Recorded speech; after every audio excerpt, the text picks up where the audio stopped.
अस्सलाम वालेकुम dear audience.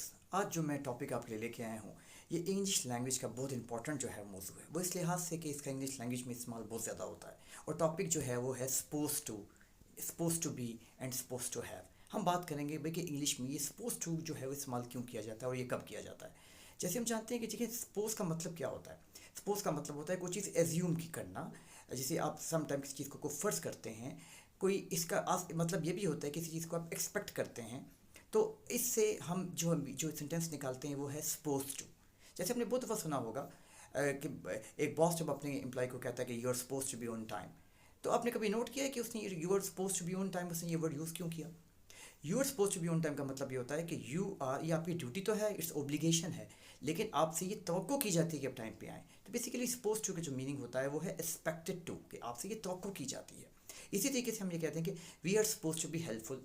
ये हमारी मॉरल ड्यूटी तो बनती है, ये ओब्लिगेशन तो बनती है, लेकिन हमसे तवक्का ये की जाती है, we are respected to be helpful, कि हम सोसाइटी में जाके जो है हम हेल्पफुल बने, लोगों की मदद करें। तो सपोज टू का इस्तेमाल आपको जब भी मिलेगा ये पैसिव स्ट्रक्चर में मिलेगा और हमेशा इससे आपसे तवक्को की जा रही है। ये प्लान भी हो सकता है, ये ओब्लिगेशन भी हो सकता है, लेकिन ये तवक्का आपसे कोई और, या तो सोसाइटी कर रही होती है, या तो तवक्का आपसे बॉस कर रहा होता है, या सोशल नॉर्म्स कर रहे होते हैं। इसका इस्तेमाल बहुत ज़्यादा जो है वो इंग्लिश लैंग्वेज में होता है। सम टाइम आपने देखा होगा जब किसी को डांट पड़ी होती है तो पे बी सपोज टू का इस्तेमाल किया जाता है, that for example you not suppose to behave like that. इसका मतलब क्या होता है कि आपसे ये तो को बिल्कुल नहीं की जाती कि आप ऐसा ये कैसा करें। इसी तरीके से जब हम बात करते हैं किसी ने हमें इन्वाइट किया और हम ये कहते हैं भाई कि we are suppose to be on time, ये मॉरल ड्यूटी तो है, लेकिन एक्सपेक्ट कोई और कर रहा है।